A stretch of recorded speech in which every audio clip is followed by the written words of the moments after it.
Olá, sejam bem-vindos ao podcast Learning, Connecting, Sharing, episódio 45, e hoje temos o prazer de ter connosco Nuno Pinto Martins. Viva Nuno!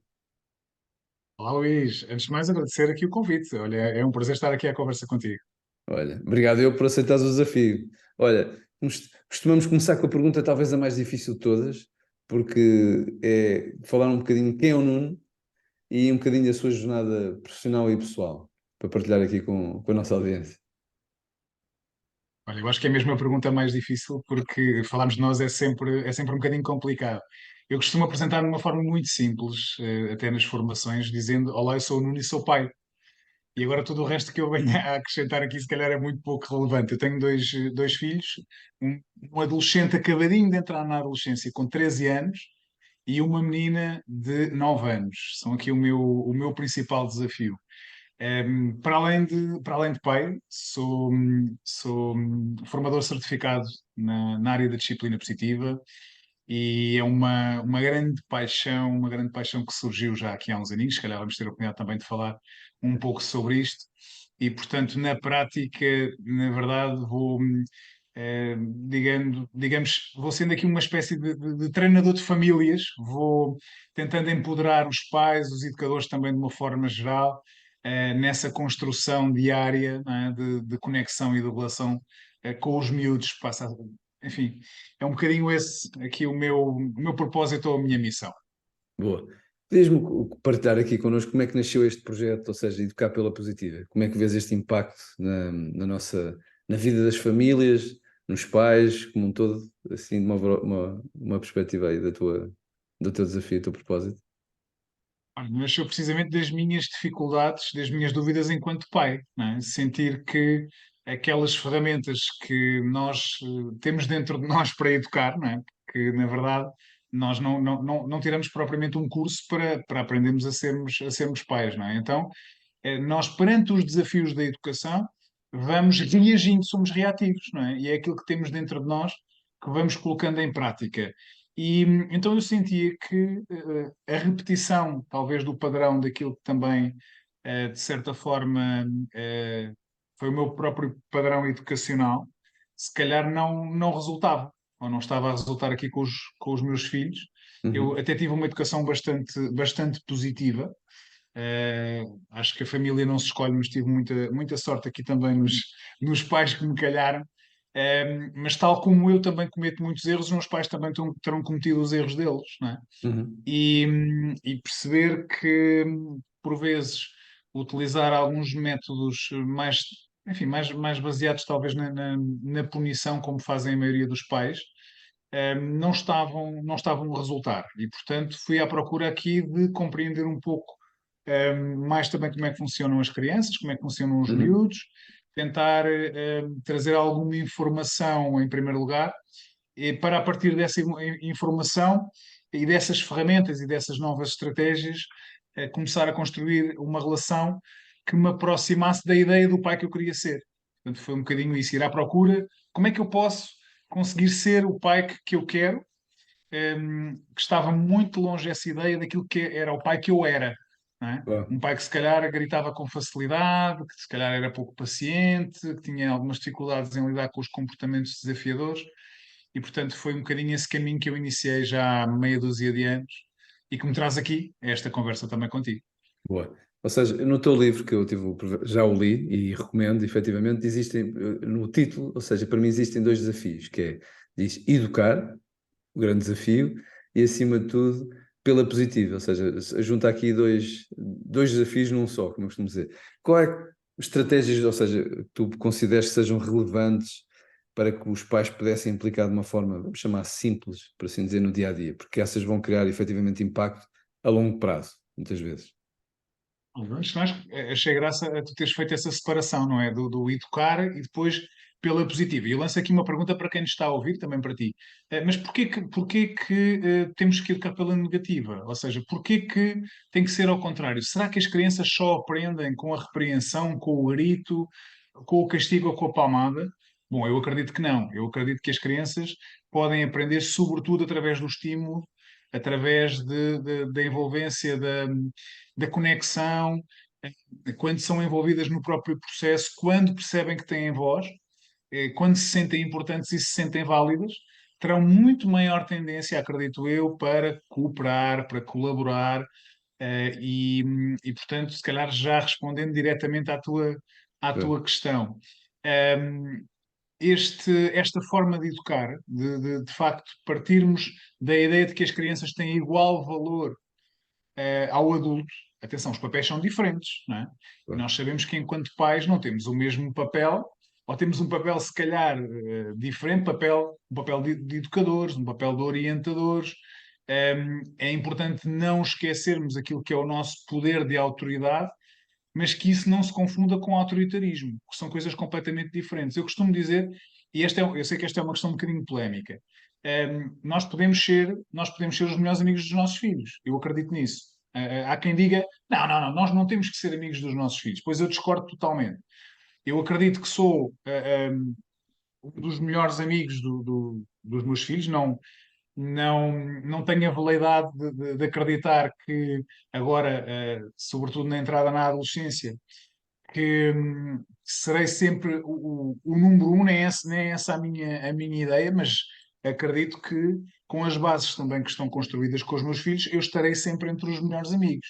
E o que é que isto significa? Isto não significa de todo o colocar de lado o tal poder da autoridade, muitas vezes as regras e os limites e as rotinas que têm que ali estar. E, portanto, eu tão depressa posso estar ali, de facto, na palhaçada, na brincadeira com os meus filhos, quando depois é preciso parar, é preciso fazer, é preciso entender também que há esses limites estão sempre presentes e, sobretudo, o respeito que se pode construir numa relação e que eu acredito que se pode construir mais pela positiva. Portanto, é um bocadinho isto, em resumo, enfim, e tentando responder um pouco àquilo que foi a tua questão. claro. E até porque no final do dia nós não temos formação anterior que nos ajude a ser pais, não é? Por isso isto é um processo de crescimento e tu disseste uma palavra bastante importante, respeito, mantendo também a questão de abertura, de aprender reciprocamente, ou seja, e não ser só eu posso, ou eu sei e tudo o resto. Pronto. E como é que tu vês esta abordagem que tu tens, ou seja, na disciplina positiva, pode ajudar, como tu dizes, isto é uma relação, não é? E como tu dizes, não há preocupação de eu ser o número um, mas ele perceber que eu estou ali quando é preciso para partilhar. E no sentido, quais é que tu achas que são os princípios e valores que sustentam este tipo de abordagem que tu gostas de transmitir junto das famílias, vamos chamar assim? Olha, já falei aqui um bocadinho do valor do respeito, que é essencial, mas a ideia-chave da educação positiva é educar a partir da firmeza e do carinho ao mesmo tempo. Firmeza e carinho ao mesmo tempo. Eu trago sempre aqui a imagem de uma balança com dois pratos, onde temos de um lado a firmeza e do outro lado o carinho.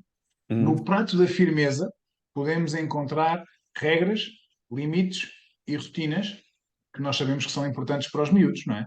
Claro. Porque senão seria o caos, não é? Os miúdos gostariam certamente de viver no meio desse caos. Eles precisam dessa previsibilidade e dessa segurança. Mas eu, para conseguir que estas regras, que estes limites e que estas rotinas resultem, sejam eficazes, eu preciso de equilibrar esta firmeza para que ela não se torne excessiva, para que ela não se torne em autoritarismo. Eu tenho que temperar, digamos aqui, assim, esta firmeza com aquilo que é de facto o que permite de facto esse equilíbrio, que é o carinho. Então, Uhum. não é fácil, de facto, por vezes eu conjugar essa firmeza vista como assertividade com o carinho visto como respeito, respeito aqui pela criança. E esta ideia-chave da disciplina positiva, firmeza e carinho ao mesmo tempo, é uma forma de estar que nós podemos ir cultivando no dia a dia. Eu posso, perante um comportamento desafiador, ou perante entre aspas, um mau comportamento dos meus filhos, por exemplo, eu posso ser firme no meu diálogo com eles, posso ser assertivo no meu tom de voz, mas ao mesmo tempo tentar ali naquele momento ouvi-lo, perceber porque é que ele cometeu aquele erro, como é que ele vê aquela situação. Portanto, estou a respeitá-lo, não é? Estou a Uhum. respeitá-lo naquele momento, mas não deixo de ser assertivo. Não é? Se ele fez uma enorme asneira, eu não vou com todo o sorriso do mundo dizer então, acabaste de partir tudo aqui em casa, não é? Acabaste de me dar dois pares de estalos, então está tudo bem, não é? Está tudo bem, não tem problema nenhum, vamos lá embora, vamos embora, não é? Claro. Isto estaria a ser permissivo, não é? Claro. E essa também é uma das confusões ou um dos mitos à volta da educação positiva, que é muito conotada com a permissividade, não é? Com a ausência de regras, de limites, de rotinas, com a criança poder fazer tudo, ou com a ideia de que temos que ser sempre positivos e pacientes, não é? Como se fosse possível, não é? Como se fosse possível sermos máquinas, nem por cima és das tecnologias, como se fosse possível sermos máquinas absolutamente perfeitas, não é? Que nunca falhássemos. Isso é completamente Utópico. impossível de alcançar, não é? Claro.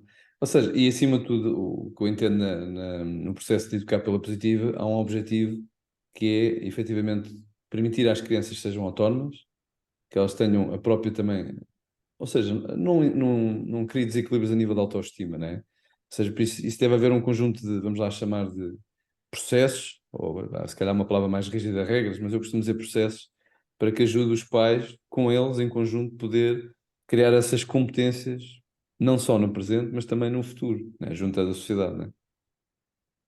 Sim, a autonomia é uma competência muito, muito importante e que pode ser trabalhada desde pequenino. E pode ser trabalhado de uma forma tão simples como começando a dar opções às crianças. Opções essas que acabam por ser limitadas àquilo que é razoável para o adulto, não é? Porque Uhum. eu quando digo à criança, preferes vestir a camisola cor-de-rosa ou a camisola amarela? Essas duas opções que eu lhe estou a dar já são razoáveis para mim, não é? Já há ali uma pré-seleção. Claro. Um, e ao fazer isto, uma coisa tão simples como esta, nós estamos a empoderar a criança, neste sentido de fazer uma escolha, estamos a trabalhar também a própria autonomia. E aos poucos, à medida que a criança cresce, estas opções podem ser opções até mais abertas, não é? Eu hoje posso me dar à luz, por exemplo, dizer aos meus filhos: olha, então, pá, vão lá vestir-se, vão lá vestir-se, escolham lá o que é que querem vestir. E essas opções serem ilimitadas. Mas vamos imaginar, Luís, que a minha filha aparece com umas galochas amarelas, lindíssimas, mas num dia em que vão estar 40 graus. Eu, nesse momento, eu tenho que limitar essas opções, Claro. mostrando-lhe porque é que não é razoável ela levar as galochas. Olha, vai estar um calorão, portanto as galochas não são opção. Mas olha, mas pode escolher entre os ténis e as sandálias. Não Claro. é? E eu redireciono para uma escolha que seja razoável para mim, explicando, não é? Argumentando o Sim, porquê, o sustentando porquê dessas o galochas. pequeno, né?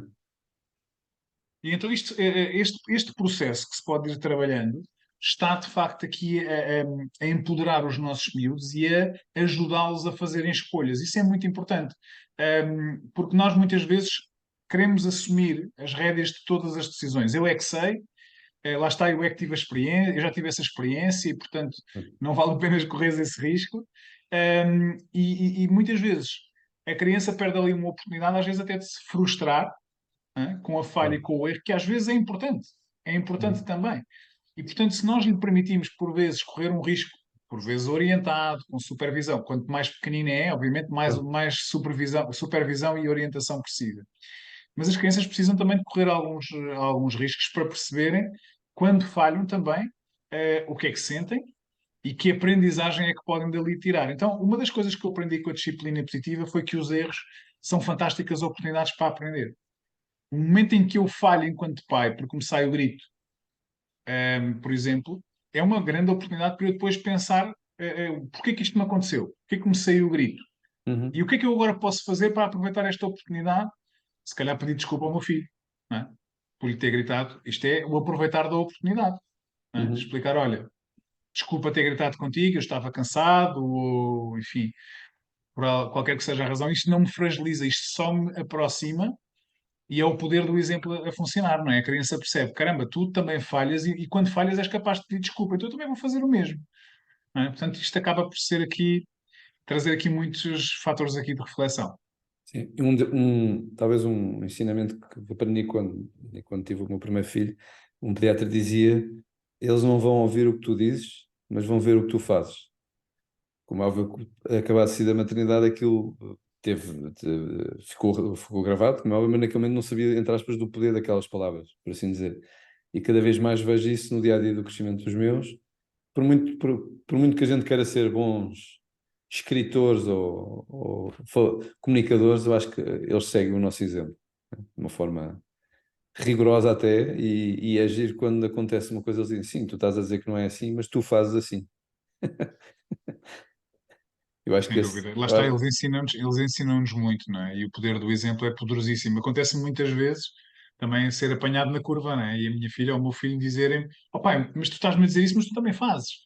E eu, pois tens razão, não é? E depois às vezes sai-nos aquele argumento vazio que é: pois, mas eu sou adulto, ou eu sou teu pai, não é? Pô, se calhar há coisas de facto que isso até pode ser uma boa justificação, porque há coisas de adultos e coisas de crianças, mas outras não, não é? Pá, Outras é absurdo nós usarmos esse argumento vazio. eu às vezes tento argumentar, não como desculpa, dizendo assim: olha, se o pai não fez bem, e admito que não fez bem, que isto sirva de exemplo para não seguir. Porque é importante também, às vezes, eu acho que também partilhar com eles que nós também não sabemos fazer tudo. Eu acho que é vamos lá, esta simplicidade de transmitir a eles que estamos num processo de aprendizagem e estamos a tentar crescer com eles e evoluir com eles. E acho que isto é desafiante, né? No meio disto tudo, né? Diz-me uma coisa, Nuno, aqui no meio deste, ou seja, estamos no século XXI, como eu costumo dizer, quais é que consideras os principais desafios no sentido de pais, educação, escola e tudo o resto? Como é que tu vês que isto, potencialmente, esta abordagem de capa positiva que vocês estão a fazer, pode ajudar a tornar isto um processo talvez mais simples, mais ajudar, colaborar neste processo de aprendizagem para todos e de crescimento saudável, vamos chamar assim? É um desafio clássico que eu acho que tem passado de geração para geração, que é o desafio dos comportamentos, não é? Lidar com o comportamento dos miúdos. Os comportamentos dos miúdos que hoje são diferentes, as crianças são diferentes desde antigamente. A questão das tecnologias é o desafio novo, não é? O desafio Uhum. da nova geração de pais e educadores, e é um desafio tremendo. É um desafio tremendo, e não falo apenas daquilo que nós normalmente desafiamos, associamos às tecnologias, que é os perigos das redes sociais ou a questão do vício. Falo até de como as tecnologias, neste momento, têm um impacto na própria forma como as crianças interagem com o adulto em Uhum. contextos em que não há tecnologia. O que é que eu quero dizer com isto? Um, as crianças tecnológicas de hoje são muito mais imediatistas. Elas querem o imediato, o resultado imediato, procuram a satisfação imediata, o prazer imediato, e têm uma grande dificuldade em esperar e em serem pacientes. Isto reflete-se em todos os contextos, seja na sala de aula perante um professor mais chato ou que dá a matéria de uma forma mais maçuda, enfim, seja se calhar numa fila num consultório médico, nós estamos se calhar para esperar uma hora e meia, e eu acho que isso é muito fruto, de facto, desse imediatismo que nos traz as tecnologias, que, atenção, só para não passar aqui a ideia errada, não pretendo de todo demonizar, pelo contrário, as Claro. tecnologias trazem-nos aqui muitíssimo de bom, que podem ser aproveitadas, até em contexto escolar, para apresentar as matérias de uma forma mais interessante. Vamos lá ao Google procurar informação então sobre a Segunda Guerra Mundial, não é? Ou Uhum. sobre esse rei, ou enfim. E, portanto, bem utilizada, a tecnologia é de facto algo fantástico, e não há volta a dar, não é? Elas vieram para ficar e é uma evolução de facto tremenda. Mas isto traz aqui um grande desafio. Nós não podemos educar no século XXI, como dizias, com ferramentas do século XIX ou do século XX. Nós próprios temos que nos adaptar a esse imediatismo, àquilo que a criança nos pede, entre aspas. Não é aqui fazer tudo aquilo que ela quer, não é? Ela pede-nos Claro. isto, vamos lhe dar isto. Mas requer um tipo de educação, se calhar diferente daquela que os nossos pais também nos deram, porque os desafios não são exatamente iguais. E a palavra que eu chamo a isso, às vezes também que tento aplicar, há um equilíbrio, né? Portanto, eu acho que não devemos abstrair eles desse tudo, porque existe, porque senão eles vão estar com outras pessoas que vão ver e podem ir por outros caminhos, né? Mas outro processo, se calhar, que às vezes comparativo que nós temos é quando nós falamos com os nossos pais, e se calhar aquele que para nós eram WhatsApps da vida e coisas assim, dizemos, opa, e quando houve a pandemia, só ligares daí e eles teriam as suas dificuldades, e nós percebemos esta disrupção, né? E como é que nós mantemos aqui o equilíbrio daquilo que efetivamente faz parte e aquilo que efetivamente também tem que ser medido, não é?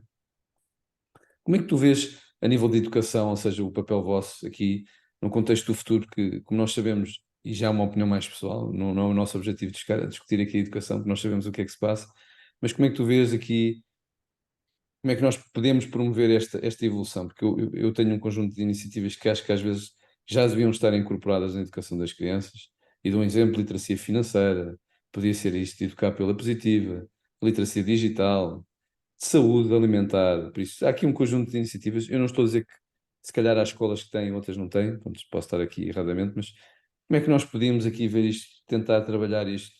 Mais uma vez reforço, e peço desculpa, que é, tens dois pontos que acho que são muito irrelevantes no teu livro, que é educar e pela positiva, ou seja, são dois pontos muito fortes, né? De ligar para evoluir. Como é que tu vês isto a nível de perspectiva de futuro? Não sendo Eu futurologista, acho né? que Vá. é difícil, mas a evolução de que tu falas é uma evolução lenta, não é? É uma evolução lenta porque ainda há resistência. Eu noto cada vez menos, mas ainda noto há alguma resistência àquilo que é, entre aspas, diferente. Ou seja, ideias que, quando se fala do alternativo, não é? O alternativo parece que é uma coisa muito fora da caixa. Uhum, E é muito curioso, quando as pessoas vêm depois descobrir o que é isto de educar pela positiva, depois surpreendem-se. É, pá, espera lá, afinal não é uma coisa esotérica e fora da caixa. Não, isto faz-me sentido. Afinal, é dar opções às crianças, por exemplo, e como é que isto se faz? É utilizar perguntas de curiosidade em vez de eu gritar para a criança fazer, em vez de eu dizer à criança, veste imediatamente o casaco, é dizer, olha, vamos sair agora, o que é que precisas de vestir para não teres frio lá fora? Ah, o casaco. Epá, são coisas simples como esta, espera lá. Hum, então, esta evolução, que de facto é um bocadinho lenta, só se acelerará quando houver coragem de quem tem o poder de decisão.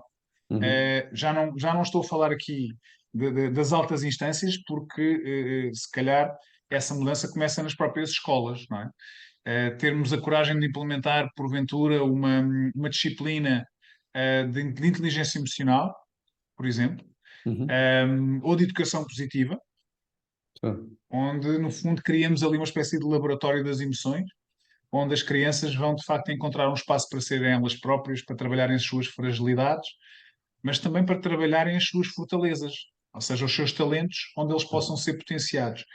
E quando isso acontecer, e os resultados eu acredito que estarão facilmente depois à vista, ehm, pois é um bocadinho como o cogumelo, não é? Que nasce sim, ali um, nasce outro, nasce outro.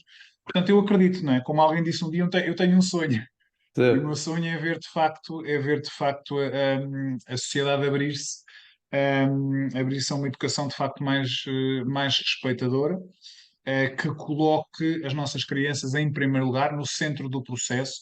E mais uma vez digo que colocar a criança em primeiro lugar não é fazer tudo aquilo que ela quer. Claro. Não, mas é de facto estar atento, é estar presente, é dispensar de facto aqui tempo de qualidade, sobretudo, e percebendo que é um bocadinho uma verdade de lá para Alice, mas os miúdos de hoje são de facto os adultos da amanhã, e é preciso começar hoje, de facto, a plantar essa semente para colhermos os frutos mais tarde. E acima de tudo também ouvir os sonhos deles, né? Porque muitos dos sonhos deles podem ser aplicados num contexto, talvez como tu dizes, ajustar à realidade, mas podem ser aplicados. Diz-me uma coisa, nas tuas formações, quais é que costumam ser os principais desafios que os pais partilham, que tu consideras, às vezes são recorrentes, alguns deles, mas tu sentes que, ou seja, qual é que sentes que é a maior dificuldade que os pais hoje em dia têm quando chegam às tuas formações e por aí adiante, quando falam contigo? Olha, normalmente, eu diria que o principal é o lidar com os comportamentos desafiadores, seja com as birras, a partir dos 2 anos, é incrível, ali na faixa entre os 2 e os 3 anos, a quantidade de pais educadores que vêm à procura de estratégias e de ferramentas para lidar com esses comportamentos, que são comportamentos que fazem parte precisamente dessa fase, os chamados terríveis 2 anos, os terrible two, eles existem. Porquê? Eh, Na verdade, é a adolescência do bebê. É a Sim. altura em que o bebé, que já não é assim tão bebé, começa a tentar experimentar aquilo que o rodeia para perceber precisamente até onde é que pode ir, quais é que são os limites, o que é certo e o errado.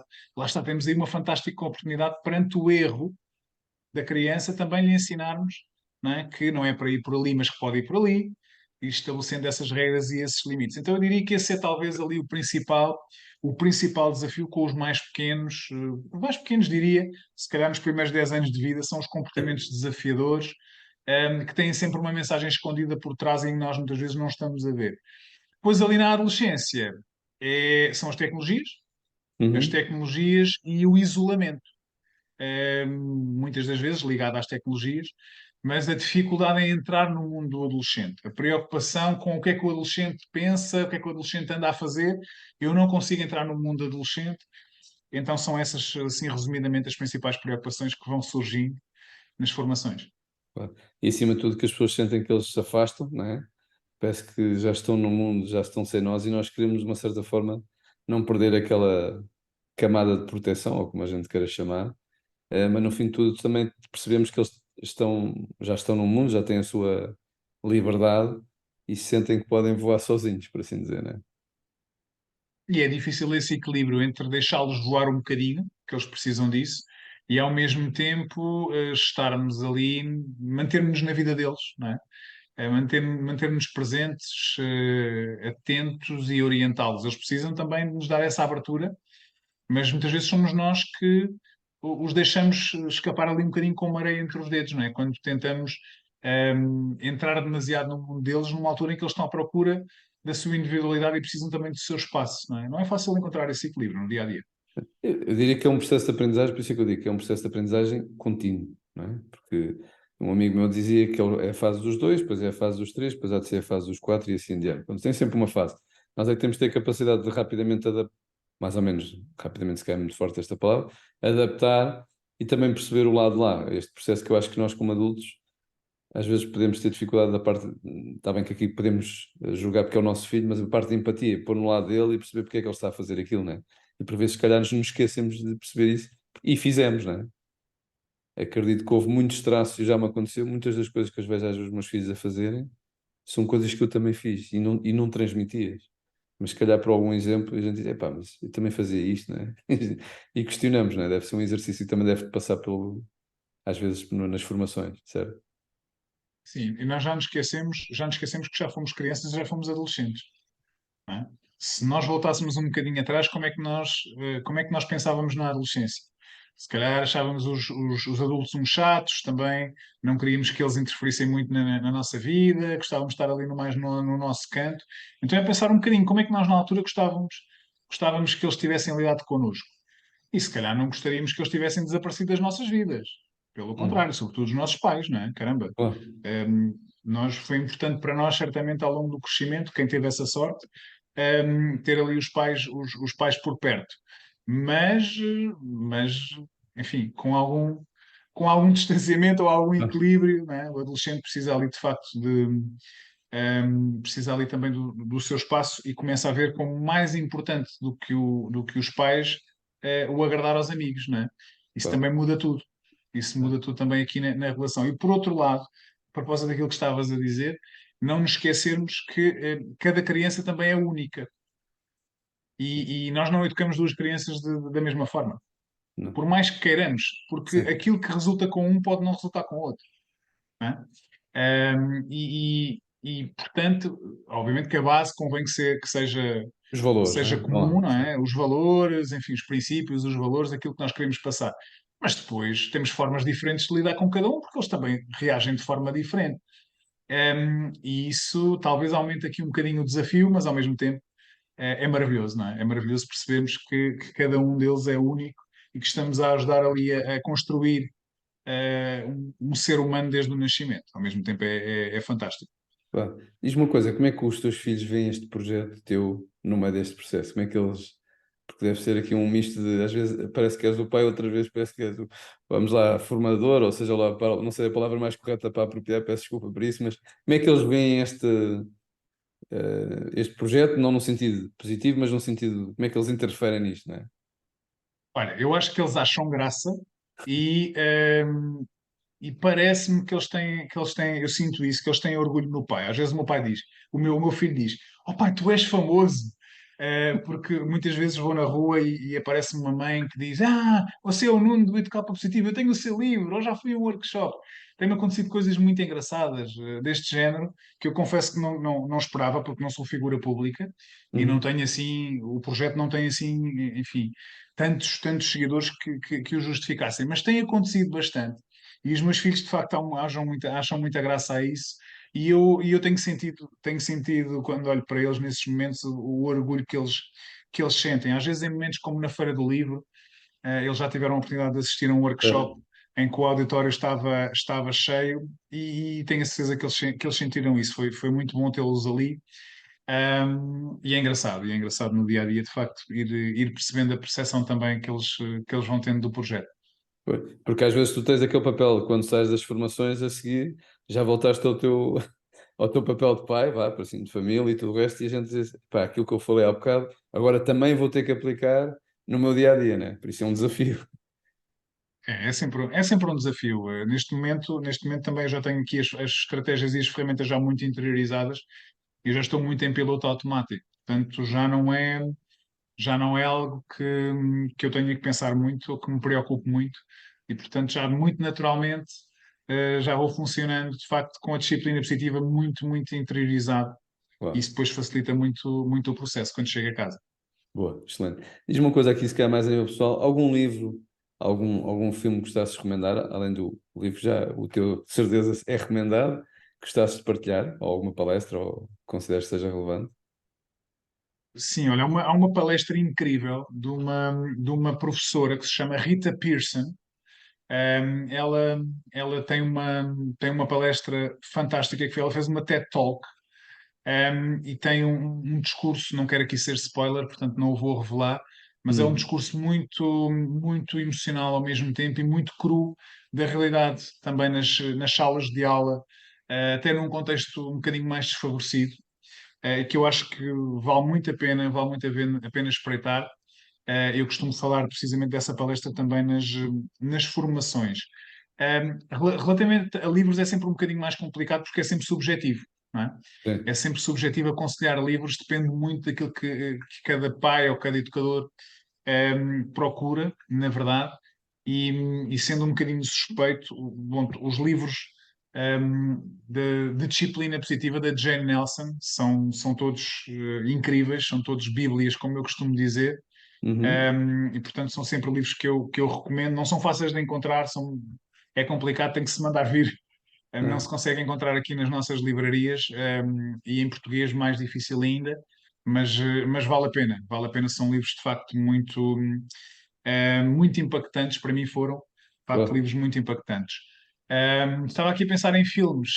Aquilo que eu me lembro aqui em termos de filmes são filmes para os miúdos, como por exemplo o Divertidamente, que é um filme muito engraçado, muito engraçado. E, enfim, há de facto aqui na própria animação, nós Uhum, podemos encontrar por vezes alguns, alguns filmes que trabalham esta questão aqui das emoções. uhum, E é muito, muito engraçado esse simplificar da mensagem, não é? Às vezes não precisamos de diretamente abordar um assunto e basta pegarmos num livro, basta pegarmos num filme, para ajudarmos também os nossos miúdos a trabalhar em alguns dos temas que se calhar até são um bocadinho mais complexos de abordar, como este tema aqui das emoções. Então, o Divertidamente é um filme que trabalha as emoções, dá nomes às emoções e que pode servir para introduzir precisamente esta temática com os mais pequeninos. Pode ser aqui um bom iniciar de tema e de conversa e de discussão saudável também sobre isto. ótimas recomendações. Diz uma coisa, Nuno, como é que tu geres estas partes que todos temos, né? Seja adulto ou crianças, a parte das frustrações, quando as coisas não vão como nós desejamos, como é que tu tentas lidar neste processo educacional e parental durante esta jornada? Olha, hoje com maior tranquilidade, mas ao longo aqui desta jornada aqui da educação positiva, houve uma altura em que me sentia frustrado por pensar que com tantas ferramentas e estratégias que fui buscar não conseguia ser perfeito, né? Uhum, Que às vezes também falhava. E foi importante também voltar à essência da disciplina positiva que nos diz, lá está, que os erros são oportunidades e que a própria imperfeição é um valor. Ou seja, ainda bem que nós somos imperfeitos, uhum, não vamos conseguir essa perfeição de nunca falhar e olharmos para essa imperfeição como um valor. Ou seja, ainda bem que eu sou imperfeito, posso partir daí também para melhorar. Então, hoje, quando falho, quando erro, tento encontrar de facto ali a razão, tento refletir um bocadinho sobre isso e tento lidar já de uma forma aqui mais positiva, mais saudável também com a frustração quando ela chega. Um, mas por vezes também temos que a sentir, não é? A ideia Claro. também não é abafarmos aqui as emoções mais difíceis de gerir, como a frustração, a raiva, a desilusão, não é? Uhum. Que às vezes acontece. Não abafarmos esses sentimentos, às vezes quando eles chegam é preciso também integrá-los, e é preciso sentir e trabalhar. Às vezes também crescemos com eles, não é? Também Claro que crescemos sim. com eles. Algum conceito que te deram que tu guardes como referência? Olha, foi um conselho muito recente que me deram. Foi para ouvir sempre a minha voz interior, para não ligar tanto àquilo que os outros dizem e Uhum. focar-me sobretudo naquilo que a minha voz interior me diz. E, de facto foi um conselho que me deram muito, muito, muito recentemente, e que é algo que ainda estou a trabalhar também dentro de mim, porque acho que ao longo do meu próprio crescimento dei muita importância, se calhar demasiada, àquilo que os outros pensavam e achavam que devia ser a minha própria vida, Uhum. e com isso perdi muitas oportunidades. Perdi muitas oportunidades de experimentar, muitas oportunidades de crescimento, e de facto isso trouxe-me algumas crenças limitadoras. Enfim, sempre estive muito dentro da minha bolha, da minha zona de conforto, e se calhar desperdicei aqui algumas oportunidades ao longo de facto deste percurso. Portanto, acho que é um conselho aqui que eu posso também deixar, ouvirmos mais a nossa voz interior. Se eu não a tivesse ouvido, não estaríamos aqui a conversar, porque quando Uhum. eu iniciei este projeto, toda a gente à minha volta me disse: mas o que é que vais tirar daí? Mas vais ganhar a vida a fazer workshops? Mas isso, não é? E portanto, aconselharam-me até a ir servir hambúrgueres. Portanto, numa fase de desemprego, vai, pá, vai, mas é servir hambúrgueres, agora ganhar dinheiro a fazer workshops. E, portanto, se eu não tivesse ouvido a minha voz interior que me dizia, não, mas o caminho é por aqui, é isto que eu quero fazer, não estaríamos aqui hoje a conversar. E não teria a vida que tenho e que agradeço todos os dias e que me permite, sobretudo, ter tempo para desfrutar do crescimento dos meus filhos todos os dias. Claro. E acima de tudo também ouvir nós próprios, porque quem está, às vezes, sem ser às vezes as pessoas mais próximas, parece que querem derrubar os sonhos das outras pessoas com palavras dessas. E às vezes não perguntar de uma forma, como tu dizes muito bem, da forma que nós dizemos às crianças, de uma forma diferente. E alguém perguntar porque é que tu vais por aí? Até pode ser a mesma mensagem, mas não é tão, vamos lá, mais positiva, vamos chamar assim, de forma a dizer, olha, avalia bem se isso pode ser a melhor forma ou não, e não ser logo, desculpa a expressão, destrutivo, que as pessoas até ficam assim, pá, porquê, né? Mas pronto, Eu acho que as pessoas não fazem por mal, não é? As pessoas que estão, sim, aquelas pessoas que estão mais à nossa volta, que nós sabemos que gostam de nós e se preocupam, não o fazem por mal, mas por vezes também não têm noção do que impacto tal? negativo e das marcas que esse tipo de frases por vezes podem ter do outro lado. Que no final do dia também sinto isso, porque já o fiz, né? Que mesmo não querendo propositadamente, já fizemos a esperança nos nossos filhos. Já demos uma mensagem às vezes que não era esse o objetivo e podemos estar, às vezes, um pequeno sonho, seja ele qual for, dizemos uma palavra que não é esse o objetivo e sentimos que ele pode ficar magoado ou tudo isto. E aqui a mesma coisa acredito que tenha acontecido. Sim, é ouvir a nós próprios e ter resiliência para seguir em frente, não é? Aliás, fizeste-me lembrar, Alice, se me permites, Claro que sim. uma frase que eu costumo também dizer aos pais e aos educadores, que é nunca destruam os sonhos dos vossos filhos. E dou sempre este exemplo, mesmo que a criança diga, eu vou ser o Cristiano Ronaldo, eu não vou, obviamente, artificialmente criar a ideia que tu vais ser o Cristiano Ronaldo e tu és o maior, não é? Porque depois isso vai trazer uma grande frustração. Mas posso aproveitar aquele momento para perguntar, queres ser como o Cristiano Ronaldo? Então o que é que tens que fazer para lá chegar? Olha, se calhar vais ter mesmo que treinar muito, é melhor começar já a treinar, não é? Então, olha, vais ter que te esforçar imenso, mas olha que Cristiano Ronaldo só há um, não é? E, portanto, também podemos aproveitar estas oportunidades, mas nunca destruímos o sonho da criança. Não dizemos assim, que disparate, mas tu nem sequer sabes dar um chute na bola, agora vais lá ser o Cristiano Ronaldo. Não é? Não destruirmos os sonhos dos miúdos é muito importante também. Olha, deste um excelente exemplo, vou aproveitar antes da última pergunta. Que O meu filho já me disse isso uma vez, e eu disse-lhe o que eu lhe disse foi: olha, acho uma ótima opção, mas queria te partilhar uma coisa: é que ele, além de excelente jogador, ele tem uma alimentação correta, ele há coisas que não faz que os outros fazem, ele isto e aquilo e tudo o resto. Ou seja, tentei de uma forma construtiva dizer-lhe que para Boa. chegar lá existem estas etapas, e ele ficou assim, tanto que ele começou, então isto, e quando eu digo assim, lembras-te que não é para comer isto porque tu queres fazer esse o teu sonho, mas é uma decisão tua, deixa ao teu critério. Pronto, isto Claro. é tentar ter ferramentas para não no sentido, vamos lá, negativo de armas, né? Mas no sentido, se queres ir por aí, força, eu apoio-te, mas vais ter que prescindir de outras coisas, por isso tem essa noção, né? E às vezes é difícil fazer essa mensagem. Olha, Nuno, a última pergunta, talvez a mais fácil, dentro desse timing todo que te ocupa, como pai e formador e tudo o resto, algum hobby que tu gostasses de partilhar?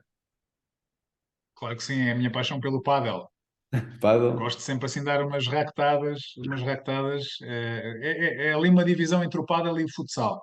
Sempre estive muito ligado ao futebol e ao futsal e, portanto, não há nada, não há nada em termos também de adrenalina e de contacto, até para poder estar com os amigos, Ah, aquele jogo de pádel, aquele jogo de futsal, não há nada que na verdade substitua isso e me permite-me depois, lá está, depois também estar bem, chama-se isto autocuidado, não é? A claro. importância de encontrarmos momentos para nós, para nos sentirmos bem, para depois estarmos mais disponíveis para os outros. Isso também é absolutamente fundamental na educação. É aquele exemplo de se nós não tratarmos de nós, não vamos conseguir ajudar os outros, não é? É, por E mais ferramentas ou estratégias que eu conheça, por mais livros que eu tenha lido ou mais cursos que eu faça sobre a parentalidade positiva, se eu não estiver bem, se eu não me colocar também em primeiro lugar, e isto não é estar a ser egoísta, é eu preciso não, estar bem para poder cuidar do outro, eu na hora H não vou conseguir utilizar nenhuma estratégia, nenhuma ferramenta porque me vai saltar a tampa, não é? houve um exemplo que deram aqui, uma pessoa que passou aqui e disse esse exemplo que foi, não é por acaso que nos aviões, quando cai a máscara, eles pedem primeiro para nós pormos a nós, para depois poder ajudar os outros. E pá, e naquela altura quando ouvi, nem sequer me recordava estes pequenos pormenores, barra exemplos, que depois são aplicáveis na vida real. Sem dúvida, sem dúvida. Nuno, chegamos ao fim, foi rápido, mas foi bastante qualitativo, agradeço imenso. Acima de tudo, mais uma vez, dou-te os parabéns pelo livro, pelo projeto. Força, continua, independentemente das barreiras que possam aparecer, e mais uma vez, muitos parabéns pela iniciativa, que não é fácil, mas que acho que tem bastante para crescer e para partilhar com todos. Obrigado, Luís, mais uma vez. Foi um prazer estar aqui à conversa e boa sorte também para os teus projetos. Ok, muito obrigado.